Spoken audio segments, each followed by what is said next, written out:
കർത്താവിൽ ബഹുമാനിയെ, നിങ്ങൾക്ക് ഏവർക്കും വീണ്ടും എൻ്റെ സ്നേഹ വന്ദനങ്ങളെ അറിയിക്കുന്നു. ഇന്ന് വളരെ വിചിത്രമായിരുന്ന ഒരു വിഷയമാണ് നിങ്ങളുടെ വിലപ്പെട്ട ശ്രദ്ധയിലേക്ക് കൊണ്ടുപോകാൻ ഞാൻ കർത്താവിൽ ആഗ്രഹിക്കുന്നത്. വിചിത്രമായ വിഷയം എന്ന് പറയാൻ കാരണം, ഇന്ന് ഒരാളിനോട് സംസാരിക്കുമ്പോൾ ഒരു സുവിശേഷകൻ, അതായത് ഞാൻ നിൽക്കുന്ന സഭാവിഭാഗത്തിലെ ഒരു സുവിശേഷകൻ, അദ്ദേഹത്തിന്റെ ഒരു വചന ശുശ്രൂഷയിൽ പറഞ്ഞ വിചിത്രമായ ഒരു ഉപദേശത്തെക്കുറിച്ച് കേൾക്കുവാൻ ഇടയായിട്ടുണ്ട്.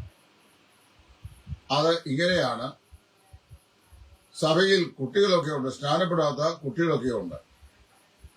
ആ സ്നാനപ്പെടാത്ത കുട്ടികൾക്ക് അവർക്ക് കർത്താവിന്റെ മേശയിൽ നിന്ന് പങ്കുകൊള്ളുന്നതിന് തെറ്റൊന്നുമില്ല. അവർക്ക് കർത്താവിന്റെ മേശയിൽ പങ്കുകൊള്ളാം. എന്നാൽ എല്ലാ ഞായറാഴ്ചയും അവർ പങ്കുകൊള്ളരുത് എന്നേ ഉള്ളൂ. ഇത് വെളിവോടുകൂടെ പറഞ്ഞോ അതോ വെളിവില്ലാതെ പറഞ്ഞോ എന്നെനിക്കറിയാൻ വയ്യ. വളരെയധികം വൈവിധ്യതകൾ ഉണ്ടായിക്കൊണ്ടിരിക്കുന്ന ഒരു കാലയളവിലാണ് ഞാൻ നിങ്ങൾ ജീവിക്കുന്നത്. ഉപദേശ വിഷയങ്ങൾ ഒരു കാലത്ത് നന്നായി പഠിപ്പിച്ചിരുന്ന നമ്മുടെയൊക്കെ സഭാ വിഭാഗങ്ങളിൽ ഒരുതരം ലിബറൽ ചിന്താഗതി, അതായത് ഒരു അയഞ്ഞ മനോഭാവം പല കാര്യങ്ങളിലും വരുന്നു. ഒരു ഭാഗത്ത് ഉപദേശനിഷ്ഠ പഠിപ്പിക്കുമ്പോൾ തന്നെ പ്രായോഗിക തലത്തിൽ അമ്പയെ പരാജയപ്പെട്ടു പോകുന്ന ഒരു ഭയാനകമായ അന്തരീക്ഷമുണ്ട്. ഉപദേശം പഠിപ്പിക്കുകയും പ്രായോഗിക തലത്ത് വലിയ വീഴ്ചകൾ ഉണ്ടായിരിക്കുകയും ചെയ്യുന്നതിനെ കുറിച്ച് യാതൊരു വാക്കും ആരും പറയുകയോ അത് തിരുത്താനായിട്ട് ശ്രമിക്കുകയോ ചെയ്യാതെ നിലവിലുള്ള വ്യവസ്ഥിതിയെ പ്രസാദിപ്പിച്ചുകൊണ്ട് തങ്ങളുടെ പുൾപിറ്റും തങ്ങളുടെ വരുമാന മാർഗവും ഉറപ്പിച്ച് നിശബ്ദത പാലിച്ച് മുമ്പോട്ട് പോകുന്ന ഒരുപറ്റം ഉപദേശകന്മാരെയാണ് ഈ കാലത്ത് നമുക്ക് മിക്കയിടങ്ങളിലും കാണുവാൻ സാധിക്കുന്നത്. അപ്പൊ അങ്ങനെ വരുമ്പോൾ ഇന്ന് സംസാരിച്ച ഇയാള്, ഞാൻ അദ്ദേഹത്തിന്റെ പേരൊന്നും പറയാൻ ആഗ്രഹിക്കുന്നില്ല, അദ്ദേഹം പറയുന്നത് പ്രാദേശിക സഭയിൽ സ്നാനപ്പെടാത്ത കുട്ടികളുണ്ട്. ഈ സ്നാനപ്പെടാത്ത കുട്ടികൾക്കും കർത്താവിന്റെ മേശയിൽ നിന്ന് പങ്കുകൊള്ളാം. എന്നാൽ ഒരു നിബന്ധന മാത്രമേ ഉള്ളൂ: എല്ലാ ഞായറാഴ്ചയും പങ്കുകൊള്ളരുത്. എവിടെ നിന്നാണ് അദ്ദേഹത്തിന്റെ വചനം കിട്ടിയെന്ന് എനിക്കറിയാൻ വയ്യ. നമ്മൾ സാധാരണയായി വേർപെട്ട സ്വഭാവവിഭാഗങ്ങൾ ആരാധനയും അതിന്റെ അനുബന്ധ ക്രമീകരണങ്ങളെ സംബന്ധിച്ച് ഒരു രീതി സ്വീകരിച്ചിരിക്കുന്നത് അപ്പോസ്തല പ്രവൃത്തികളുടെ പുസ്തകത്തിൽ പറയപ്പെട്ടിരിക്കുന്ന പ്രായോഗികതകളാണ്. പ്രവൃത്തികളുടെ പുസ്തകം ഉപദേശമല്ല, മറിച്ച് ചരിത്ര പുസ്തകമാണെങ്കിലും ആദ്യ നാളുകളിലെ ഒരു 37 വർഷക്കാലത്തെ ക്രിസ്തീയ സഭ എങ്ങനെയാണ് ദൈവത്തെ ആരാധിച്ചത്, ഏതു നിലയിലാണ് അവരുടെ ആരാധനാ സംവിധാനങ്ങൾ ഉണ്ടായിരുന്നത്, ആരാധനയിൽ ഏതെല്ലാം കാര്യങ്ങൾ ഉണ്ടായിരുന്നു, ഇതെല്ലാം നമ്മോട് പറയുന്നത് പ്രവൃത്തികളുടെ പുസ്തകമാണ്. പ്രവൃത്തികളുടെ പുസ്തകം 2-ാം അധ്യായം വായിക്കുമ്പോൾ അപ്പോസ്തലനായ പത്രോസിന്റെ ഒരു നീണ്ട പ്രസംഗം പെന്തക്കോസ്ത് നാളിൽ അദ്ദേഹം അവതരിപ്പിച്ചത് അവിടെ നാം വായിക്കുന്നു. ആ നീണ്ട പ്രസംഗത്തിൽ അദ്ദേഹം അതിശക്തമായ നിലയിൽ ക്രൂശിതനെങ്കിലും ഉയർത്തെഴുന്നേറ്റ കർത്താവായ യേശു ക്രിസ്തുവിനെ കുറിച്ച് പ്രസംഗിച്ചു. ആ പ്രസംഗത്തിനകത്ത് മനോഹരമായ ഒരു ക്രമീകരണം അദ്ദേഹം ഹൃദയത്തിൽ വെച്ചുകൊണ്ടാണ് പ്രസംഗിക്കുന്നത്. തന്റെ പ്രസംഗ വിഷയം കർത്താവായ യേശു ക്രിസ്തു എന്നുള്ളതായിരുന്നു. യേശു ക്രിസ്തുവിനെ സംബന്ധിച്ച് ദൈവം ചെയ്ത 3 കാര്യങ്ങളും യഹൂദന്മാര് യേശു ക്രിസ്തുവിനോട് ചെയ്ത 3 കാര്യങ്ങളും യഹൂദന്മാര് ഇപ്പോൾ ചെയ്യേണ്ടതായ 3 കാര്യങ്ങളും പ്രധാനപ്പെട്ട വിഷയമായി ആ പ്രസംഗത്തിന്റെ മെയിൻ പോയിന്റുകളായി തിരിച്ചിട്ട് ഓരോ പോയിന്റിനും 3 ഉപ പോയിന്റുകൾ വീതം വെച്ച് സുന്ദരമായ ഒരു പ്രസംഗം പത്രോസ് നടത്തി. ദൈവം ചെയ്ത 3 കാര്യങ്ങൾ. ഒന്ന്, ദൈവം തന്റെ മുന്നറിവിനാലും സ്ഥിരനിർണയത്താലും ലോകത്തിന്റെ രക്ഷകനായി യേശുക്രിസ്തുവിനെ ലോകത്തിലേക്ക് അയച്ചു. 2, ദൈവം അവനെ മരിച്ചവരുടെ ഇടയിൽ നിന്ന് ഉയർത്തെഴുന്നേൽപ്പിച്ചു. 3, ദൈവം അവനെ സകല നാമത്തിനും മേലായ നാമം നൽകി മഹത്വീകരിച്ചു. ഇതാണ് ദൈവം ചെയ്ത 3 കാര്യങ്ങൾ. യഹൂദന്മാരായ ഈ ആളുകൾ ചെയ്ത 3 കാര്യങ്ങൾ. അത് നാം വായിക്കുന്നത് ഇങ്ങനെയാണ്. അവരെ ജീവദായകനോട് മറുതിരിച്ചിരുന്നു. 2, അവനെ അധർമ്മികളുടെ കയ്യിൽ ഏൽപ്പിച്ചു കൊടുത്തു. 3, അവനെ ക്രൂശിച്ച് കൊന്നു. അടുത്തതായി പത്രോസ് പറഞ്ഞു, ഇനി നിങ്ങൾ ചെയ്യേണ്ട 3 കാര്യങ്ങൾ. എന്തൊക്കെയാണ് നിങ്ങൾ ചെയ്യേണ്ട 3 കാര്യങ്ങൾ? 1, നിങ്ങൾ ഓരോരുത്തരും നിങ്ങളുടെ പാപങ്ങളുടെ മോചനത്തിനായി മാനസാന്തരപ്പെടണം. 2, മരിച്ചിട്ട് ഉയർത്തെഴുന്നേറ്റിരിക്കുന്ന മഹത്വവാനായി തീർന്നിരിക്കുന്ന ഈ യേശു ക്രിസ്തുവിൽ വിശ്വസിക്കണം. 3, നിങ്ങൾ കർത്താവായ യേശു ക്രിസ്തുവിന്റെ നാമത്തിൽ സ്നാനമേൽക്കണം. ഇങ്ങനെ മനോഹരമായിരിക്കുന്ന ഒരു പ്രസംഗം പത്രോസ് പ്രസംഗിക്കുമ്പോൾ നാം അവിടെ വായിക്കുന്നു, അവന്റെ വാക്ക് കൈക്കൊണ്ടവർ സ്നാനമേറ്റു. അവർ അപ്പോസ്തലന്മാർ ചേർന്ന് നിൽക്കുകയും കൂട്ടായ്മ ആചരിക്കുകയും അപ്പം നുറുക്കുകയും പ്രാർത്ഥന കഴിക്കുകയും ചെയ്തു പോകുന്നു. അപ്പോൾ ആദിമ സഭയിൽ രക്ഷിക്കപ്പെട്ട വിശ്വാസികൾ അല്ലെങ്കിൽ സഭ ദൈവത്തെ ആരാധിച്ചത് ഏത് നിലയിലായിരുന്നു എന്ന് അവിടെ പറയുകയാണ്. അവർ അപ്പോസ്തലന്മാരുടെ വാക്ക് കേട്ടു എന്ന് പറഞ്ഞാൽ അപ്പോസ്തലന്മാര് പ്രസംഗിച്ച സുവിശേഷം അവർ കേട്ട് വിശ്വസിച്ചു. 2, അപ്പോസ്തലന്മാരുടെ വാക്ക് കൈക്കൊണ്ടു. അടുത്തത്, അവർ സ്നാനമേറ്റു. അവന്റെ വാക്ക് കൈക്കൊണ്ടവർ സ്നാനമേറ്റു. പിതാവിന്റെയും പുത്രന്റെയും പരിശുദ്ധാത്മാവിന്റെ നാമത്തിൽ സ്നാനപ്പെടുത്താനാണ് കർത്താവ് കൽപ്പിച്ചത്. അവർ അങ്ങനെ സ്നാനപ്പെട്ടു. ഇവർ സ്നാനമേറ്റു.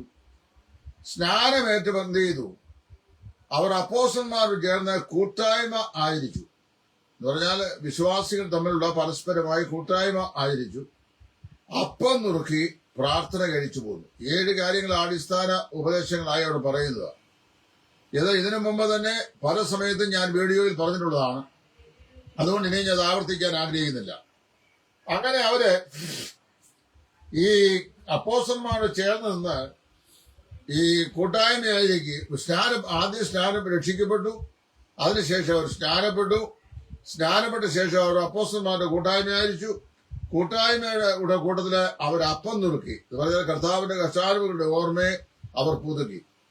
അങ്ങനെയാണ് അവർ ദൈവത്തെ ആരാധിച്ചു പോകുന്നത്. ഇവിടെ നമ്മുടെ ഈ സഹോദരൻ പറഞ്ഞത്, ഒരു സഭയിലെ കുട്ടികളായ ആളുകളുണ്ട്. എന്ന് പറഞ്ഞാൽ സ്നാനപ്പെടാത്ത കുട്ടികളായ ആളുകളുണ്ട്. ഈ സ്നാനപ്പെടാത്ത കുട്ടികൾക്ക് ഇതേ ഒരു ഔദാര്യം പറയുകയാണ്. ആ ഔദാര്യം പറയുമ്പോൾ അത് ഇങ്ങനെ പറയുന്നു, നിങ്ങൾ എന്ത് ചെയ്യണം? ഈ കുട്ടികള് കർത്താവിന്റെ മേശയിൽ പങ്കുകൊള്ളണം.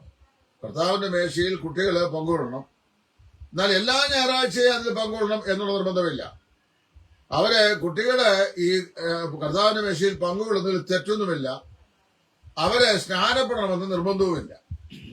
എന്റെ വേദപുസ്തകത്തിൽ ഇരിക്കുന്നത്, അവന്റെ വാക്ക് കൈക്കൊണ്ടവർ സ്നാനമേൽക്കുകയും അവർ കൂട്ടായ്മയായിരിക്കുകയും അവർ അപ്പം നുറുക്കുകയും അവർ പ്രാർത്ഥന കഴിക്കുകയും ചെയ്തു എന്നാണ്. അപ്പോൾ ഇവിടെ അവന്റെ വാക്ക് കൈക്കൊണ്ട ആളുകൾ കർത്താവിനെ സേവിപ്പാനായി അവനെ ആരാധിപ്പാനായി സമർപ്പിച്ചേൽപ്പിച്ചു. അങ്ങനെ കർത്താവിന്റെ വാക്ക് കൈക്കൊണ്ട ആളുകൾ യേശുക്രിസ്തുവിന്റെ നാമത്തിൽ സ്നാനമേറ്റ ശേഷം അവർ അപ്പോസ്തലന്മാർ ചേർന്ന് അന്യോന്യമുള്ള കൂട്ടായ്മ, ക്രിസ്തുവിനുള്ള കൂട്ടായ്മ ആചരിക്കുകയും അവർ കർത്താവിന്റെ കർത്താനുഭവങ്ങളുടെ ഓർമ്മയെ പുതുക്കുന്ന അപ്പവീഞ്ഞുകളിൽ പങ്കാളികളായി തരികയും ചെയ്തു എന്നാ വായിക്കുന്നു. അപ്പൊ വാസ്തവത്തില് പുതിയ നിയമത്തിൽ കാണപ്പെടുന്ന അപ്പം നിറക്കാനുള്ള യോഗ്യത എന്ന് പറയുന്നത് പിതാവിന്റെയും പുത്രന്റെയും പരിശുദ്ധാത്മാവിന്റെയും നാമത്തിൽ രക്ഷിക്കപ്പെട്ട ശേഷം സ്നാനം സ്വീകരിച്ച വിശ്വാസികൾക്കാണ്. അവിടെ അങ്ങനെയാണല്ലോ പ്രവർത്തന പുസ്തകം 2-ാം അധ്യായത്തിൽ വായിക്കുന്നത്. രക്ഷിക്കപ്പെട്ട ആളുകൾ, അവന്റെ വാക്ക് കൈക്കൊണ്ട ആളുകൾ അവർ സ്നാനമേറ്റവരാണ് അപ്പോസ്തലന്മാർ ചേർന്നത്. അവരാണ് കൂട്ടായ്മ വിചാരിച്ചത്, അവരാണ് അപ്പം നുറുക്കിയത്, അവരാണ് പ്രാർത്ഥന കഴിച്ചു പോകുന്നത്. അപ്പോൾ ഇവിടെ ഒരു ഉദാരത അല്ലെങ്കിൽ ഒരു ലിബർട്ടി കൊടുക്കുകയാണ് ഈ നമ്മുടെ ആധുനിക ശുശ്രൂഷ. എന്താണ്? കുട്ടികൾ സ്നാനപ്പെട്ടില്ലെങ്കിലും കുഴപ്പമില്ല. നമ്മുടെ ബിലീവേഴ്സ് ബൈബിൾ കമന്റ് എഴുതിയത് വില്യം മാഗ്നോണാൾഡാണ്. അദ്ദേഹത്തിന്റെ പുസ്തകത്തിന്റെ ആ പുതിയ നിയമത്തിന്റെ ഭാഗം ഞാനാണ് പരിഭാഷപ്പെടുത്തിയിട്ടുള്ളത് മലയാളത്തേക്ക്. എന്നാൽ അതേ എംമുസിന് വേണ്ടി എഴുതിയിട്ടുള്ള ചില ബുക്ക്ലെറ്റുകൾ ഞാൻ തർജ്ജമ ചെയ്തിട്ടുണ്ട്. ആ ബുക്ക്ലെറ്റുകൾ ഒരു ബുക്ക്ലെറ്റിനകത്ത് ക്രിസ്ത്യൻ ചർച്ച് എന്ന് പറയുന്ന വിഷയം കൈകാര്യം ചെയ്യുന്ന ബുക്ക്ലെറ്റിനകത്ത് അദ്ദേഹം പറയുന്നത് സ്നാനപ്പെട്ട ശേഷമേ തിരുവത്താഴം കൊടുക്കാവൂ എന്ന് പറയുന്നത് കർത്താവിനെ ദുഃഖിപ്പിക്കുന്ന വിഷയമാണ്. കാരണം രക്ഷിക്കപ്പെട്ടവരെല്ലാം കർത്താവിന്റെ സഭയുടെ അംഗങ്ങളാണ്. നിശ്ചയമായും രക്ഷിക്കപ്പെട്ടവരെല്ലാം യേശുക്രിസ്തുവിന്റെ സഭയുടെ അംഗങ്ങളാണ്. പ്രവൃത്തിയുടെ പുസ്തകം 2:47 കർത്താവ് താൻ രക്ഷിക്കപ്പെടുന്നവരെ നിരംപ്രതി സഭയോട് ചേർത്തുകൊണ്ടിരുന്നു. അങ്ങനെയാണെന്ന് പറയുമ്പോൾ തന്നെ അത് സാർവത്രിക സഭയോട് ചേർക്കപ്പെടുന്ന കാര്യമാണ്. സാർവത്രിക സഭയോട് ചേർക്കുവാൻ ഒരു സ്നാനം ആവശ്യമായിരുന്നു എന്ന് 1 കൊരിന്ത്യർ 12:13 പറയുന്നുണ്ട്. യഹൂദന്മാരോ യവനന്മാരോ ദാസരോ സ്വതന്ത്രരോ നാം എല്ലാവരും ഏക ശരീരമാകുമാറ് ഒരേ ആത്മാവിനാൽ സ്നാനമേറ്റും ഒരേ ആത്മാവിനെ പാനം ചെയ്തും ഇരിക്കുന്നു. അപ്പോൾ കർത്താവിന്റെ ശരീരമായ മാർമിക സഭയോട് ചേർക്കപ്പെടുവാനായ ഒരു സ്നാനം ആവശ്യമായിരുന്നു. അത് പുനരുദ്ധാനം ചെയ്ത കർത്താവായ യേശു പരിശുദ്ധാത്മാവിൽ രക്ഷിക്കപ്പെടുന്ന വിശ്വാസികളെ നിമജ്ജനപ്പെടുത്തുന്ന പ്രക്രിയയെക്കുറിച്ചാണ് പറയുന്നത്. അപ്പൊ സാർവത്രിക സഭയോട് ശരീരമായ സഭയോട് ചേർക്കപ്പെടണമെങ്കിൽ ഒരു സ്നാനം അനിവാര്യമാണ്. അങ്ങനെയാണെങ്കിൽ സാർവത്രിക സഭയുടെ ദൃശ്യഭാവമായിരിക്കുന്ന പ്രാദേശിക സഭയിലെ വിശ്വാസികൾ പ്രാദേശിക സഭയോട് ചേർന്ന് ആ കർത്താവിനെ ആരാധിക്കുന്ന ആരാധനയുടെ ക്രമീകരണത്തിന് ഒരു സ്നാനം ആവശ്യമാണ്. അതിനെ ജലസ്നാനം എന്നാണ് പറയുന്നത്. അതായത് ആത്മാവിനാൽ സ്നാനപ്പെട്ട രക്ഷിക്കപ്പെട്ട വിശ്വാസികൾക്ക് അതിന്റെ സിംബോളിക് എക്സ്പ്രഷൻ ആയിരിക്കുന്ന ഈ വാട്ടർ ബാപ്റ്റിസം ജലസ്നാനം അത് നെസസറിയാണ്, അത്യാവശ്യമാണ്, മാൻഡേറ്ററിയാണ് എന്ന് ദൈവത്തിന്റെ വചനം വളരെ വ്യക്തമായി പറയുന്നു. അങ്ങനെ വരുമ്പോൾ രക്ഷിക്കപ്പെട്ട വിശ്വാസികൾ എല്ലാവരും സാർവത്രിക സഭയുടെ അംഗങ്ങളാണെങ്കിലും സാർവത്രിക സഭയല്ല കർത്താവിന്റെ മേശ ആചരിക്കുന്നത്. കർത്താവിന്റെ മേശയുടെ ആചരണം പ്രാദേശിക സഭയിലാണ്. സാർവത്രിക സഭയുടെ അംഗങ്ങൾ കഴിഞ്ഞ 20 നൂറ്റാണ്ടുകൾ ജീവിച്ച് മൺമറഞ്ഞവരും 21-ാം നൂറ്റാണ്ടിൽ ഇപ്പോൾ ജനിച്ച് ജീവിക്കുന്നവരും കർത്താവ് വരുവാൻ താമസിച്ചാൽ ഇനിയും ജനിച്ച് രക്ഷിക്കപ്പെട്ട് ജീവിക്കാനുള്ളവരുമായ ആളുകൾ ചേർന്നാണ് സാർവത്രിക സഭ. അത് കാലത്തിന്റെ 3 പ്രവിശ്യകളിലായി വിശാലമായി നീണ്ടു നിവർന്ന് കിടക്കുന്നു. എന്നാൽ പ്രാദേശിക സഭയാണ് ഭൂമിയിൽ ദൈവത്തെ ആരാധിക്കുന്നത്. പ്രാദേശിക സഭയാണ് കർത്താവിന്റെ മേശയുടെ ആചരണം അത് ആ നിലയിൽ ആചരിക്കുന്നത്. അങ്ങനെ വരുമ്പോൾ ഈ പ്രാദേശിക സഭയോട് ചേർക്കപ്പെടുവാനും ഒരു സ്നാനം ആവശ്യമാണെന്ന് ദൈവം പറയുന്നു. ആ സ്നാനത്തിന്റെ പേരാണ് ജലസ്നാനം അല്ലെങ്കിൽ വിശ്വാസ സ്നാനം എന്ന് പറയുന്നു. അത് ആർക്കാണ് എന്നുള്ളതില് വളരെ വ്യക്തമായി ദൈവത്തിന്റെ വചനം പറഞ്ഞിട്ടുണ്ട്. ആർക്കാണ്? പുതിയ നിയമത്തിലെ ജലസ്നാനം ആർക്കാണ് കൽപ്പിച്ചിരിക്കുന്നത്, ആരാണ് ചെയ്യേണ്ടത് എന്നുള്ളതിന്റെ ഏറ്റവും വ്യക്തമായ തെളിവാണ് പ്രവൃത്തിയുടെ പുസ്തകം 8-ാം അധ്യായം. എത്യോപ്യയിലെ രാജ്ഞിയുടെ ധനകാര്യ വകുപ്പ് കൈകാര്യം ചെയ്യുന്ന ഒരു ഷണ്ണൻ യെരുശലേമിൽ പോയി നമസ്കരിക്കാൻ പോയിട്ട് മടങ്ങി വരുന്ന വഴിക്ക് യെശയ്യാ പ്രവാചകന്റെ പുസ്തകത്തിന്റെ ഒരു ചുരുളും വാങ്ങി തന്റെ തേരിൽ നിന്ന് വായിച്ചുകൊണ്ട് വരുമ്പോൾ ശമരിയായിൽ ശുശ്രൂഷ ചെയ്യുന്ന ഫിലിപ്പോസ് എന്ന് പറയുന്ന സുവിശേഷകനെ ദൈവാത്മാവ് ഗസക്കരിയുടെ നിർജ്ജനമായ ദേശത്തേക്ക് നടത്തി അവിടെ വെച്ച് ഈ ഷണ്ണനുമായി സംഗമിക്കുകയും അവനോട് ഈ വചനങ്ങളെ അടിസ്ഥാനമാക്കി യേശു ക്രിസ്തുവിനെ കുറിച്ചുള്ള സുവിശേഷം പറയുകയും ചെയ്തു. യേശു ക്രിസ്തുവിനെ കുറിച്ചുള്ള സുവിശേഷം പറഞ്ഞു കഴിഞ്ഞപ്പോൾ ആ സുവിശേഷം ഈ ഷണ്ണന്റെ ജീവിതത്തിൽ അത്ഭുതാത്മകമായ രൂപാന്തരമുണ്ടാക്കി. ഷണ്ണൻ കർത്താവായ യേശുവിനെ രക്ഷിതാവും കർത്താവുമായി സ്വീകരിച്ചു. അവർ ഇരുവരും തേരിൽ നിന്ന് മുമ്പോട്ട് യാത്ര ചെയ്യുമ്പോൾ വെള്ളമുള്ള ഒരു സ്ഥലം എന്ന് പറഞ്ഞാൽ സ്നാനപ്പെടാൻ പറ്റിയ പര്യാപ്തമായ വെള്ളമുള്ള ഒരു സ്ഥലം ചെന്നപ്പോൾ ഈ ഷണ്ണൻ ഫിലിപ്പോസ് പറയുകയാണ്, ഇതാ വെള്ളം, ഞാൻ സ്നാനപ്പെടേണ്ടതിന് എന്ത് തടസ്സം? What prevent me from taking the baptism? അപ്പോൾ അവിടെ ഫിലിപ്പോസ് പറഞ്ഞു, നീ പൂർണ്ണ ഹൃദയത്തോടെ വിശ്വസിക്കുന്നു എങ്കിൽ ആകാം. അപ്പൊ അവൻ പറഞ്ഞു, കർത്താവായ യേശു ദൈവപുത്രനായ രക്ഷിതാവ് എന്ന് ഞാൻ പൂർണ്ണമായി വിശ്വസിക്കുന്നു. കർത്താവായ യേശുവിനെ രക്ഷിതാവും കർത്താവുമായി ഹൃദയത്തിൽ സ്വീകരിച്ച ആളുകൾ അവര് സ്നാനപ്പെട്ട ശേഷമാണ് കർത്താവിന്റെ മേശയുടെ ആചരണത്തിൽ പങ്കാളികളാകുന്നതായിട്ട് പുതിയ നിയമത്തിൽ നമുക്ക് വായിക്കുവാൻ സാധിക്കുന്നത്. അപ്പൊ ഇങ്ങനെയുള്ള ഏതെല്ലാം നിലയുള്ള അഴിവുള്ള ഉപദേശങ്ങൾ ഇനി ഭാവിയിൽ വരും എന്ന് ഞാൻ വാസ്തവത്തിൽ ആശ്ചര്യപ്പെടുന്നു. നമ്മുടെ സഭകളിൽ ഇങ്ങനെയുള്ള ഏതെങ്കിലുമൊക്കെ ക്രമക്കേട് ഉണ്ടായിക്കഴിഞ്ഞാൽ, പ്രത്യേകിച്ച് ഒരു തെറ്റ് ഒരാൾ പറഞ്ഞാൽ, അത് തെറ്റ് പ്രായോഗികത്തിൽ കാണിച്ചാൽ അത് തെറ്റാണെന്ന് പറയാനോ തിരുത്താനോ കഴിയാൻ വയ്യാത്തൊരു വല്ലാത്ത സാഹചര്യത്തിലാണ് ഇന്ന് സഭ ആയിരിക്കുന്നത്. കാരണം അറിയാമോ, തെറ്റുകളുടെ കൂമ്പാരം തന്നെയുള്ള ആളുകൾ ആ പല സ്ഥലങ്ങളിലും സഭയുടെ നടത്തിപ്പുകാരായിട്ടിരിക്കുന്നത്. പിന്നെ എങ്ങനെ ശരിയും? നടത്തുന്നവർ തന്നെ വഴി തെറ്റിയവരാണെങ്കിൽ പിന്നെ നടത്തപ്പെടുന്നവരുടെ കാര്യത്തെക്കുറിച്ച് ഏതെങ്കിലും കാര്യം പറയേണ്ടതായിട്ടുണ്ടോ? അപ്പൊ അതുകൊണ്ട് ഇവിടെ പ്രത്യേകം ശ്രദ്ധിക്കുക. ഈ കർത്താവിന്റെ മേശ ആർക്കും എടുക്കാവുന്നതും കർത്താവിന്റെ മേശ ആർക്കും കൊടുക്കാവുന്നതും കർത്താവിന്റെ മേശ ആർക്കും ആചരിക്കാവുന്നതുമായിട്ടുള്ള ഒരു ആചരണമല്ല. അത് രക്ഷിക്കപ്പെട്ട് സ്നാനപ്പെട്ട വിശ്വാസികൾക്കാണ് അതിൽ പങ്കാളിത്തമുള്ളത്. ഇവിടെ കുട്ടികളായ സഭയിലുള്ള ആളുകളെ ഒരുപക്ഷെ ഇതേ ഉദ്ദേശിച്ചത് രക്ഷിക്കപ്പെട്ട ശേഷം സ്നാനപ്പെടാതെ സഭയിലുള്ള പിള്ളേരെ കുറിച്ചായിരിക്കാം. രക്ഷിക്കപ്പെട്ടവരാണെങ്കിൽ പിന്നെ എന്തുകൊണ്ട് അവർക്ക് സ്നാനം സ്വീകരിച്ചുകൂടാം?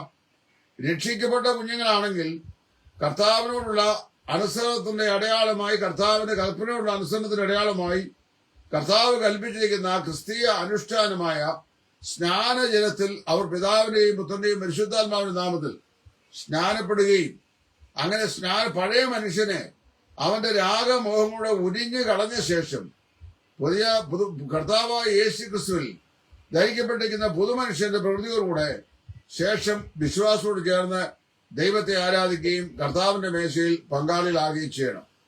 അല്ലാതെ കുറെ കുട്ടികൾ സഭയിൽ രക്ഷിക്കപ്പെട്ടവരായിട്ടുണ്ട്.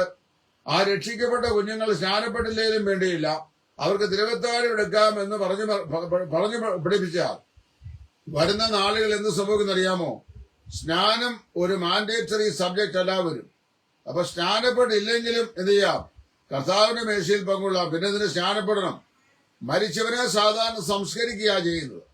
അതിക്രമങ്ങളിലും പാപങ്ങളിലും മരിച്ചവൻ കർത്താവായ യേശു ക്രിസ്തു വിശ്വസിച്ചപ്പോൾ കർത്താവിനോട് അവൻ ഉയർത്തപ്പെടുകയും ക്രിസ്തുവിന്റെ മഹത്വത്തിന് അവന് അംശിയായി തീരുകയും ചെയ്തു.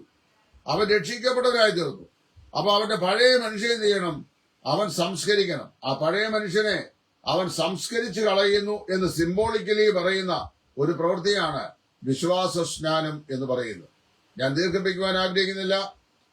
നമ്മുടെ സഭാതലങ്ങളിൽ വിശേഷാൽ ഞായറാഴ്ചകളിൽ ദൈവത്തിന്റെ വചനം ശുശ്രൂഷ ചെയ്യുന്ന ആളുകൾ ഏത് വഴിപോക്കനും വരുന്നവനും ഇരിക്കുന്നവനും പോകുന്നവനും പിന്നെ ഗൾഫിൽ നിന്ന് വരുന്നവനും അങ്ങനെ ഏത് സഭയിൽ നിന്ന് വരുന്നു എന്ന് അറിയാൻ വയ്യാതെ കാര്യം വരുന്നവനും എല്ലാം പ്രസംഗിക്കാൻ പറ്റുന്ന ഒരു വേദിയല്ല പ്രാദേശിക സഭയുടെ പ്രസംഗവേദി എന്ന് പറയുന്നത്.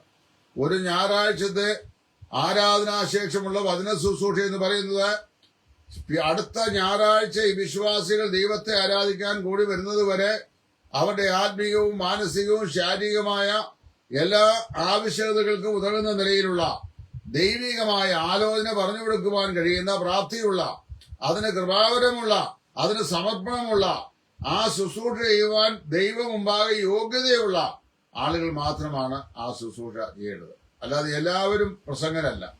ലോകത്തുള്ള എല്ലാവരും പ്രസംഗരായി, എല്ലാ വിശ്വാസികളും പ്രസംഗരായിരിക്കുന്ന ഏക സഭ ഞാൻ നിൽക്കുന്ന വിടം സഭയാണ്. എവിടുന്ന് വന്നാലും പ്രസംഗരാ. അതായത് സഭ മുഴുവൻ അങ്ങ് പ്രസംഗരാ. ഇത്രയും നാളെ ഈ പ്രസംഗിച്ചിട്ടും ഇവരിൽ അനേകരുടെയും ജീവിതത്തിനൊരു തിരുത്തലുകൾക്ക് ഇവരാരും തയ്യാറാകുന്നില്ല എന്നുള്ളത് അതിദുഃഖിതമായ ഒരു വിഷയമായിട്ട് ഇരിക്കുകയും ചെയ്യുന്നു. പ്രിയമുള്ളവരെ, ഞാൻ പറയട്ടെ, ഇവിടെ ഈ സുവിശേഷകൻ വാസ്തവത്തില് ആ സ്ഥലസഭയിൽ രക്ഷിക്കപ്പെട്ട കുഞ്ഞുങ്ങൾ സ്നാനപ്പെട്ടില്ലെങ്കിലും കുഴപ്പമില്ല, അവർക്ക് കർത്താവിന്റെ മേശയിൽ പങ്കാളികളാകാം എന്ന് പ്രസംഗിച്ചത് അക്ഷന്തവ്യമായിരുന്ന ഒരു അപരാധമാണ്. പുതിയ നിയമ ഉപദേശത്തിന്റെ പഠനം പഠിച്ചിട്ടുള്ള ആളുകൾക്ക് അത് മനസ്സിലാക്കാൻ സാധിക്കും. പുതിയ നിയമത്തിലെ രക്ഷിക്കപ്പെട്ട സ്നാനപ്പെട്ടവരാണ് അപ്പോസ്തലന്മാർ ചേർന്നതും പിന്നെ കർത്താവിന്റെ മേശയിൽ പങ്കാളികൾ ആയിത്തീർന്നതും. അതുകൊണ്ട് എന്നെ കേൾക്കുന്ന ഏതെങ്കിലും പ്രിയപ്പെട്ടവർ, നിങ്ങൾക്കും സംശയം ഉണ്ടായിരിക്കാം, രക്ഷിക്കപ്പെട്ടല്ലോ, കർത്താവിന്റെ തിരുസഭയുടെ അംഗങ്ങളായി തീർന്നല്ലോ, ഇനി എന്തുകൊണ്ട് കർത്താവിന്റെ മേശയിൽ പങ്കാളികളായിക്കൂടാ? പ്രാദേശിക സഭയാണ് കർത്താവിന്റെ മേശ ആചരിക്കുന്നത്. പ്രാദേശിക സഭയാണ് യേശുക്രിസ്തുവിന്റെ മരണത്തെ ഓർക്കുന്നത്. ഈ സാർവത്രിക സഭയുടെ അംഗങ്ങൾ നല്ലൊരു പങ്ക് 20 നൂറ്റാണ്ടിൽ ഇപ്പോൾ സ്വർഗത്തിലാണ്. അവിടെ അവരാരാധിക്കുന്നതായിട്ട് നമുക്ക് യാതൊരു തെളിവും ഇല്ല. ഭൂമിയിലുള്ളവരാണ് ഇപ്പോൾ ആരാധിച്ചുകൊണ്ടിരിക്കുന്നത്. അവരവിടെ വിശ്രമത്തിലുമാണ്.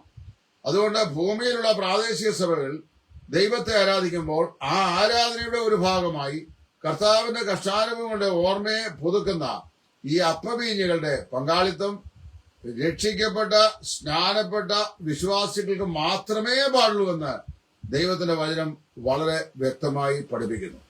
ഇതിന് വിപരീതമായ ഏത് ഉപദേശവും വിപരീതോപദേശമാണ്. അങ്ങനെയുള്ള ശുശ്രൂഷകന്മാർക്ക് ദൈവവചനം സംസാരിക്കാൻ പ്രാദേശിക സഭയിൽ സമയം അനുവദിച്ചുകൂടാ. അല്ലെങ്കിൽ ഇതുപോലെയുള്ള വിഷയങ്ങൾ സംസാരിക്കുമ്പോൾ ഉപദേശകനുമായി തെറ്റ് സംസാരിക്കുമ്പോൾ പ്രാപ്തിയുള്ള മൂപ്പന്മാരാണ് ആ സ്ഥലസഭയിൽ ഉള്ളതെങ്കിൽ അവരെന്ത് ചെയ്യും?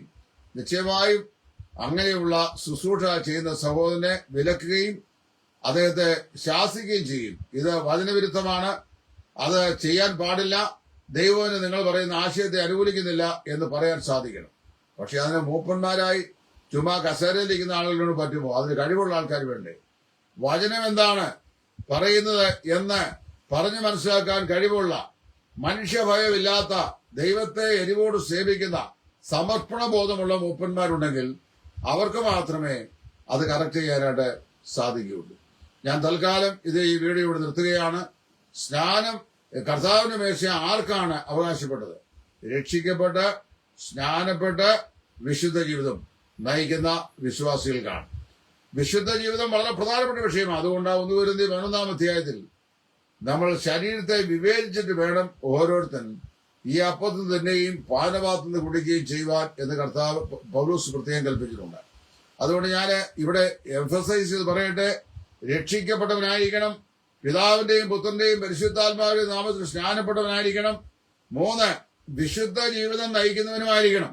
അല്ലാതെ ആഴ്ചയുടെ 6 ദിവസം തമ്പാക്ക് വായിലിട്ട് ചവച്ചും ചീട്ട് കളിച്ചും ചെസ് കളിച്ചും ചൂത് കളിച്ചും മൂക്കിപ്പൊടി വലിച്ചും പിന്നെ അത്യാവശ്യം സേവയ്ക്ക് വല്ലതും കിട്ടിയ അതും കഴിച്ചേച്ച് ഞായറാഴ്ച വന്ന് കർത്താവിന്റെ മേശ നുള്ളി തിന്നിച്ചു പോകുന്നവനല്ല വിശ്വാസി. വിശുദ്ധ ജീവിതത്തിനായി തന്നെത്താൻ സമർപ്പിച്ചവനാണ്. കുഞ്ഞുങ്ങൾക്ക് രക്ഷിക്കപ്പെട്ടവരാണെങ്കിൽ സ്നാനത്തിന് ക്ലാസ് എടുക്കണം. സ്നാനത്തിന്റെ അനിവാര്യതയെക്കുറിച്ച് അവരെ ബോധ്യപ്പെടുത്തുക. അവർ സ്നാനപ്പെട്ട ശേഷം എന്ത് ചെയ്യണം?